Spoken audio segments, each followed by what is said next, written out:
C'est ce vendredi 7 février 2025 que le président du Conseil de la transition guinéenne, Dr Dansa Kourma, a passé toute une journée à l'ambassade de la République de Guinée au royaume chérifien de Maroc. Objectif, échanger avec les Guinéens de l'étranger résidant au Maroc autour de l'avant-projet de la nouvelle constitution qui nous ressemble et qui nous rassemble. Ainsi, le chef de protocole de l'ambassade de la République de Guinée au Maroc, M. Camara, décline le programme des différentes allocutions. Monsieur le Président du Conseil des Guinéens de l'étranger, CGE section Maroc, Mesdames et Messieurs les membres du bureau exécutif des Guinéens de l'étranger, CGE section Maroc, Mesdames et Messieurs, distingués invités en vos rangs et grades, tout protocole confondu. C'est un grand honneur et une immense joie de vous accueillir parmi nous aujourd'hui. Permettez-moi, au nom de son Excellence, Monsieur l'ambassadeur, de vous souhaiter la bienvenue au sein de notre ambassade, qui est notre maison commune à tous. Cette rencontre opportune et historique s'articulera autour des points suivants. Tout à l'heure, on va procéder à la clôture de la lecture du Saint-Coran et faire des bénédictions pour le président de la République, le général Mamadi Doumbouya, et tout le peuple de Guinée. Ensuite, suivra les mots de bienvenue de son Excellence, Monsieur l'ambassadeur, le discours de Monsieur le Président du CGE, et après le discours et le message très attendu de l'honorable Monsieur le Président de la transition. Je passe la parole aux honorables imams pour la clôture et la bénédiction du Saint-Coran pour le pays. القرآن الكريم وانفعنا بالآيات والذكر الحكيم واجعله لنا حجة يوم الدين. اللهم انفعنا وحقق بزيادة آمالنا واقرن بالعافية غدونا وآصالنا واجعل إلى رحمتك مصيرنا ومعالنا واصبب سجال عفوك على ذنوبنا ومن علينا بستر عيوبنا. اللهم اجعل والخوف بلادنا غينيا وسائر بلاد المسلمين يا رب العالمين. اللهم بلغ ثواب ما قرأنا ونور ما تلونا لروح سيدنا ونبينا محمد عليه الصلاة والسلام، ونا في الحيرة ومنقذنا في الفتنة وعصمنا به من الزيغ والأهواء وكيد الأعداء بالحسنات وثبت أقدامنا على الصراط واسقنا وسط الجنان وارزقنا اللهم اجعل القرآن العظيم ربيع قلوبنا وجلاء أحزاننا وذهاب همومنا وغمومنا وقائدنا وسائقنا إلى جنة النعيم. اللهم اجعل بتلاوته عنا السيئات إنك مجيب الدعوات.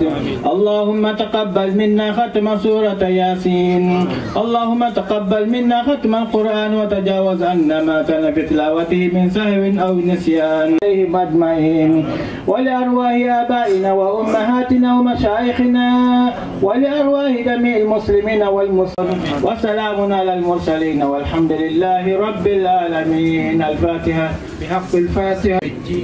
إياك نعبد وإياك نستعين اهدنا الصراط المستقيم صراط الذين أنعمت عليهم غير المغضوب عليهم ولا الضالين. آمين. Excellence, Monsieur le Président, votre présence parmi nous témoigne de l'importance que vous accordez à la diaspora guinéenne et au renforcement des liens entre notre chère patrie et ses filles et fils établis à l'étranger. Votre visite est une source d'inspiration et de fierté pour nous tous. Elle incarne les valeurs de proximité, d'écoute et d'attention que le CNT, sous votre leadership, accorde aux Guinéens où qu'ils se trouvent. Nous souhaitons que cette rencontre soit l'occasion d'échanges fructueux et constructifs dans un esprit de solidarité, de patriotisme et de fraternité qui sont les piliers de notre unité nationale. Excellence, Monsieur le Président du CNT, votre présence parmi nous est aussi une opportunité pour renforcer davantage les relations entre la République de Guinée et le Royaume du Maroc. Ces relations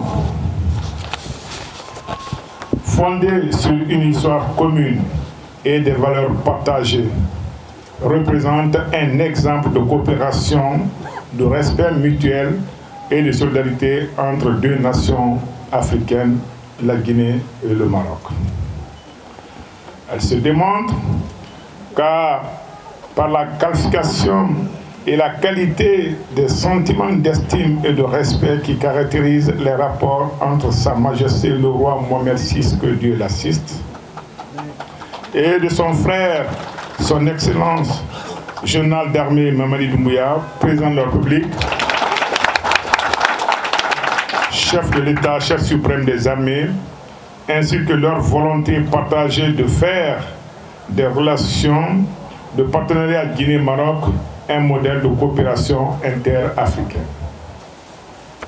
Excellence, Monsieur le Président, permettez-moi, au nom de l'ensemble de la communauté guinéenne établie au Royaume du Maroc, du personnel de l'ambassade de Guinée au Maroc et à mon nom propre, vous exprimer notre reconnaissance et notre engagement à continuer à œuvrer pour le développement et le rayonnement de notre chère Guinée.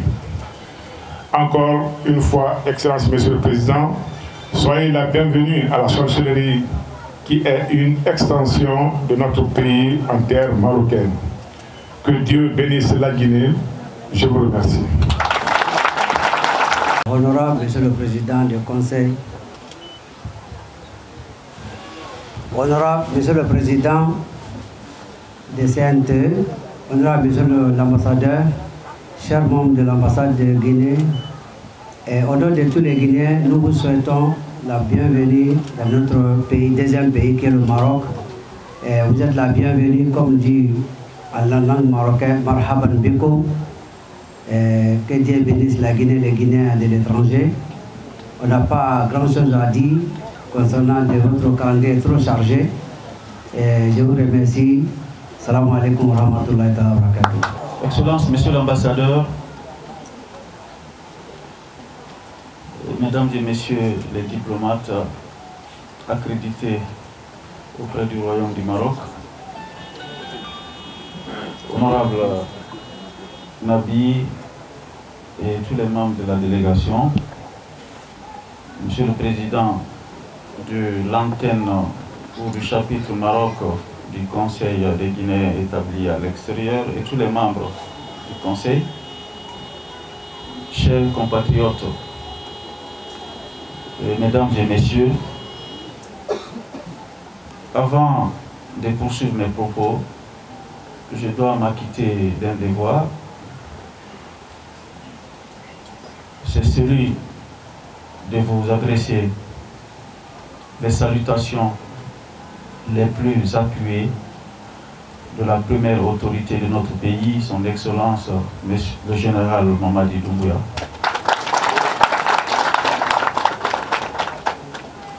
Et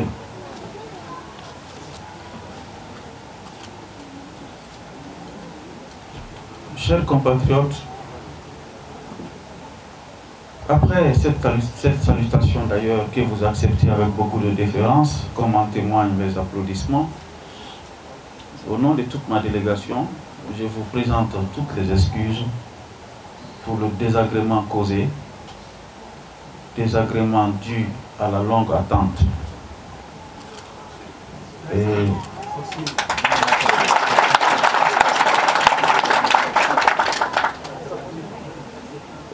les gens aiment le dire par excès de zèle. Même si le chef revient en retard, on dit qu'il a le droit de venir en retard. Non. Il n'y a pas d'autorité sans citoyens. Ce sont les autorités qui confèrent ce sont les citoyens, je voudrais dire, qui confèrent aux autorités le prestige et l'importance liée à leurs responsabilités. On était là pour un programme bien défini, sous l'invitation du président de la Chambre des représentants du Maroc, où 20 pays de l'Afrique, de la façade atlantique, se sont donné rendez-vous ici avec leur président du Parlement pour voir comment mettre en place une nouvelle dynamique pour renforcer les échanges entre nos pays, nos différents pays. Et quelle que soit l'importance de cette rencontre, pour moi c'est une responsabilité de discuter, échanger avec nos compatriotes établis au Maroc. Si nous avons une ambassade au Maroc, c'est vrai, c'est pour des intérêts géostratégiques avec le Maroc, mais c'est parce que nous avons des Guinéens qui vivent au Maroc. Et la troisième chose, avant de rentrer dans le vif du sujet, c'est de faire mienne de toutes les prières qui ont été formulées ici par nos respectés imams. Prières faites pour le pays, prières faites pour le chef de l'État, et prières faites pour tous les Guinéens. En effet, la chose qu'on a de plus importante que nous-mêmes, prier individuellement, c'est la Guinée qui est plus importante que nous. Si vous voyez que nous nous réclamons Guinéens, c'est parce que cette terre a été préservée par nos pères fondateurs, par nos aïeux, depuis plusieurs siècles. Et ces aïeux-là, ils sont enterrés. C'est la terre guinéenne, dans la terre guinéenne qu'ils sont enterrés. Nous qui sommes là, que vous soyez à l'étranger ou à l'intérieur du pays, quand Dieu nous retirera son souffle, nous retournerons à la terre de Guinée. Ça veut dire quoi? Au commencement, ce fut la Guinée. À la fin, ça sera la Guinée. Alors, qu'est-ce qui est plus important que la Guinée? Ce n'est pas nos petits égos, nos petites apparences ou nos petits intérêts qui peuvent nous mettre au-dessus de la Guinée. Parce que c'est la Guinée qui nous a vu naître et on retournera à la Guinée quand nous ne serons plus sur terre. Si on ne préserve pas la Guinée, c'est que nous n'avons pas de progéniture. Nos enfants, nos petits-enfants, doivent s'identifier à ce pays-là. C'est pourquoi quand la Guinée vous appelle, quelles que soient vos difficultés, même s'il faut ramper, parce que la Guinée est plus importante que chacun de nous prie individuellement. C'est pourquoi, avec beaucoup d'humilité, je vous remercie pour cette confiance renouvelée et cet intérêt que vous accordez à la mère patrie. Si quelqu'un n'est pas d'accord avec moi que la Guinée est plus importante que lui, et qu'il m'explique qu'est-ce qu'il est venu faire au Maroc. Et s'il aboutit, qu'est-ce qu'il fera quand il aura les moyens, où il va atteindre son objectif? Qu'est-ce qu'il fera de cet objectif? C'est de se retourner au pays pour aider les parents et pour avoir une vie digne. La Guinée est plus importante que nous. Chacun doit le mettre en tête. Mais les conjonctures de la vie, les péripéties de la vie, sous l'influence de Shaitan, ça peut nous amener parfois à oublier que notre pays est plus important. Chacun va commencer à regarder soi-même, sa communauté, ses amis et ses intérêts. Et ça, c'est sous l'effet du Shaitan. Sinon, nous savons bel et bien que notre pays est un bon pays, un beau pays, il est important. C'est un pays qui a osé assumer sa souveraineté sans effusion de sang. La Guinée est une fierté tout court. Chers compatriotes, avec la permission de Monsieur l'ambassadeur, nous allons nous adresser à vous dans un langage très simple. Alors, si tout le monde parlait une langue nationale, ça allait être facile pour moi de m'exprimer dans cette langue. Parce que tout le monde parlait une langue nationale de la Guinée. Quelle est la langue nationale de la Guinée que tout le monde comprend ici? Soso. Non.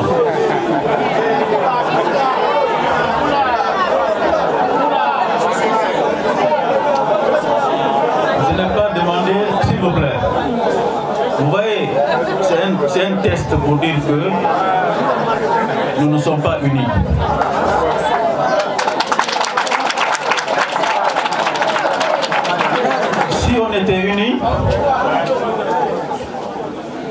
Que vous soyez Malinké, Peul ou forestier ou Soussou, vous savez que la langue Soussou, c'est la langue qu'on parle à l'extérieur et que le Malien ne comprend pas, et que le Burkinabé ne comprend pas, et que l'Ivoirien ne comprend pas. N'est-ce pas?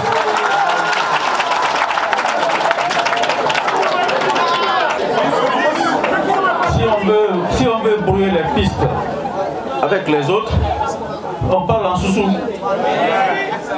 Je ne suis pas en train de dire ou en Guergé. Heureusement, il y a des Guergés au Libéria. Et si tout le monde se comprend Soussou, j'aimerais bien faire mon meeting en Soussou.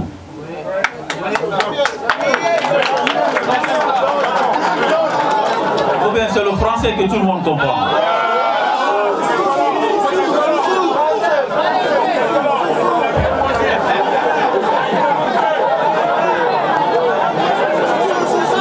Je demande l'imam en français.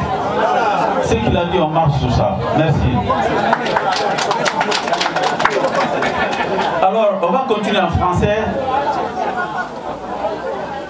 L'objet de cette rencontre, c'est pour vous présenter quelques idées de la nouvelle constitution. Mais avant de vous parler de constitution, il y a une question que certains Guinéens se posent aujourd'hui. Il n'y a pas de sujet tabou entre nous. Quand je lis certains Guinéens, ils disent mais la Guinée n'avait pas un problème de constitution. Pourquoi on parle de constitution? Parce que la Guinée avait une constitution. Il y a beaucoup de personnes qui parlent de ça. La question là est facile à répondre. La Guinée avait une constitution. La Guinée a connu sa première constitution en novembre 1958. Cette constitution a été rédigée en une semaine et promulguée par le président Ahmed Sékou Touré. Il est rentré en vigueur. Après cette constitution, une autre a été proposée sous le PDG en 1982. C'était une constitution, l'élaboration et la promulgation a duré 6 jours. Et elle a été promulguée et elle est rentrée en vigueur. C'était une constitution de type très révolutionnaire et socialiste renforcée. Après ça, le président Ahmed Sékou Touré est mort, paix à son âme. L'armée a pris le pouvoir et on nous a proposé une constitution en 1990, n'est-ce pas? La loi fondamentale de 1990. L'élaboration, le référendum a duré à peine 2 mois. Mais cette constitution a été élaborée par le CTN, qui a été mise en place à cet effet pour écrire une constitution. Et elle est rentrée en vigueur. Elle a été changée en 2001 pour permettre au général Lansana Conté de briguer un mandat, un autre mandat après les 2 mandats constitutionnels. En 2010,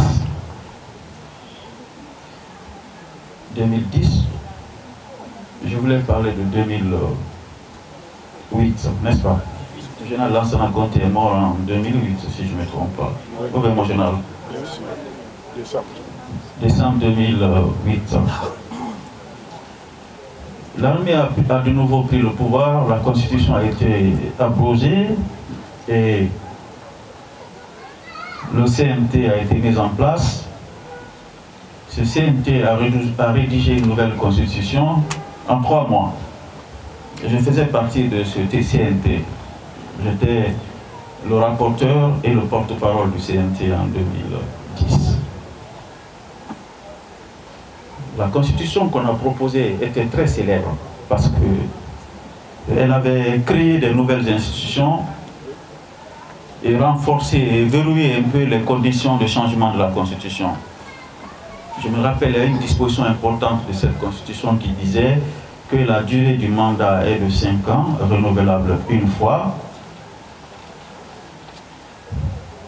En aucun cas, nul ne peut exercer plus de 2 mandats présidentiels consécutifs ou non. Et plus loin, que cette disposition ne peut en aucun cas faire l'objet de révision. 3 verrouillages pour éviter que ce qui a motivé le général Lansana Conté à changer de constitution en 2001 ne se reproduise, pour permettre... Malheureusement, la constitution de 2010 n'a pas eu longue vie aussi. Après les 2 mandats du président Alpha Condé, il a proposé une nouvelle constitution dont personne ne connaît les rédacteurs. Vous connaissez une personne qui a rédigé la constitution de 2020? Vous connaissez un? En tout cas, moi je n'en connais pas.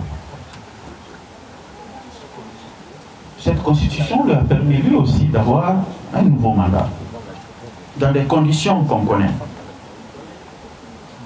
Et une nouvelle transition s'est mise en place, parce que la constitution de 2020 a été abrogée aussi.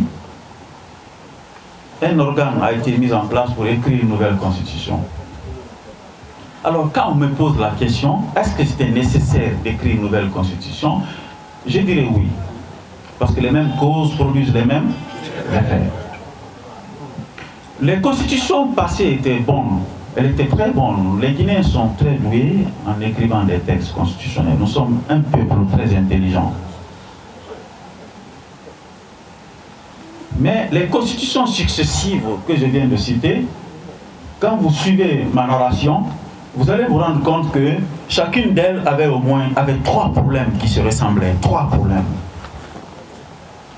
Le premier problème, elles ont été rédigées dans des conditions qui n'étaient pas très claires. Parce qu'on ne savait pas qui les a rédigées. Est-ce que le peuple a été consulté et associé pour fixer ses attributs, ses aspirations avant d'écrire les textes constitutionnels? Ceux qui les ont rédigés, le plus souvent on ne les connaissait pas. Et la durée de rédaction, de vulgarisation et d'adoption était tellement courte que, quelle que soit l'intelligence du peuple, on ne pouvait pas comprendre ce qu'on avait écrit dans ces textes-là. Donc, les conditions de rédaction restaient peu claires. Deuxièmement, ces textes-là n'ont pas été élaborés de concert avec la population, qu'on sous-estime parce qu'elle est majoritairement analphabète, on refuse de les associer. 2. Troisième problème qui correspond à toutes ces constitutions-là, elles n'ont pas été respectées par ceux qui les ont rédigées même. Toutes ces constitutions avaient ces 3 problèmes-là. Alors nous, étant une autre génération, avec une autre manière de penser, le président de la République nous a dit: écrivez une constitution qui nous ressemble et qui nous rassemble. Ça paraît philosophique, mais cette phrase a beaucoup d'importance. Pourquoi elle doit nous ressembler? Parce qu'elle doit prendre en compte nos réalités. L'une des réalités de la Guinée, c'est le taux d'analphabétisme qui est élevé au sein de la population. Quand vous parlez de constitution à une population analphabète, il va demander: mais nous on a besoin du riz pour manger. Pourtant, c'est la Constitution qui rend les autorités légitimes et c'est la Constitution qui garantit les droits des citoyens vis-à-vis des autorités. Et si le peuple ne connaît pas le contenu de sa Constitution, elle cesse d'appartenir à la nation. C'est clair. Vous devez savoir ce qui est fait pour vous. Donc, de manière résumée, il faut que les Guinéens se retrouvent dans la Constitution pour qu'elle nous ressemble. C'est-à-dire qu'elle doit correspondre à nos réalités et elle doit prendre en compte les facteurs de vulnérabilité qui ont été rapportés aux autres constitutions, qui ont été reprochés aux autres constitutions, qui n'ont pas duré dans le temps. Et pourquoi elle doit nous rassembler? Parce que si quelque chose prend en compte nos aspirations, on s'unit autour. La pauvreté nous unit. La prospérité aussi nous unit. N'est-ce pas? Quand vous vous croisez avec deux personnes, ils n'ont pas le transport, ils sont en train de marcher. Les deux là vont tisser des relations. L'hôpital nous unit aussi. Quand vous êtes hospitalisé avec quelqu'un à l'hôpital, vous vous unissez. Quand on vous enferme avec quelqu'un en prison, vous vous unissez. Donc ça, les souffrances de la vie nous unissent. Quand on est aussi heureux, on s'unit. Donc ça veut dire tout simplement, si la Constitution prend en compte nos aspirations, elle va nous unir, elle va unir les Guinéens. Parce qu'elle va éliminer les questions de régionalisme, elle va éliminer les questions d'ethnocentrisme, elle va prendre des mesures nécessaires pour la répartition équitable de la richesse nationale.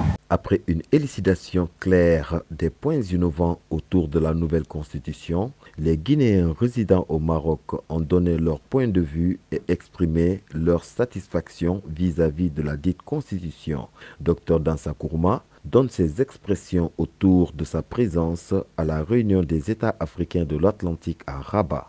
D'abord, c'est une belle initiative parce que l'Afrique doit développer des synergies d'action entre ces pays pour résister aux questions et aux influences géopolitiques extérieures. On dit que c'est l'union qui fait la force. Une seule nation ne peut plus peser dans le concert des nations, il faut être associé. Les Européens ont créé l'OTAN, le traité de l'Atlantique Nord. C'est maintenant l'Afrique met en place le traité des pays africains de l'Atlantique. Après plusieurs décennies, il n'est jamais trop tard pour bien faire. C'est un projet qui a des portées sur le plan géopolitique, c'est un projet qui a des portées sur le plan économique, c'est un projet qui a des portées aussi sur le plan social. C'est pourquoi nous sommes venus, les présidents d'assemblée des 20 pays qui ont répondu à l'appel ont souscrit à une déclaration commune pour la mise en place d'une organisation africaine qui a pour finalité de faire profiter à l'Afrique, les pays continentaux, mais aussi les pays du Sahel, l'importance de l'accès à la mer, à l'Atlantique. Donc c'est l'enjeu le plus important. La deuxième chose, ce qui est extrêmement important, l'Afrique a deux obstacles nécessaires pour son développement. On a connu la traite négrière qui a permis de déporter des bras valides. Comment un continent peut se développer sans les bras valides, sans les ressources humaines, sans le capital humain? L'Occident a vidé l'Afrique de ses bras valides. Le deuxième défi, c'est l'exploitation des matières premières. On a exploité l'homme, mais on continue à exploiter les ressources minières. C'est pourquoi cette organisation va permettre à l'Afrique de fixer les normes désormais pour l'exploitation des ressources minières de l'Afrique et développer des actions pour le transport des ressources minières et à la transformation des ressources minières sur place. C'est un défi extrêmement important pour l'avenir. Donc moi je pense que mieux vaut tard que jamais, grâce à l'initiative de Sa Majesté le Roi, Mohamed VI, aujourd'hui les assemblées des pays africains et les ministres des pays, les gouvernements des pays africains sont d'accord de mettre en place une organisation pour faire bénéficier de tous les pays africains de l'importance de l'océan sur le plan social, sur le plan géopolitique et sur le plan économique. C'est ça l'enjeu le plus important. Une journée qui a pris fin avec la remise d'un cadeau symbolique d'une association de Casablanca à Dr Dansa Kourma.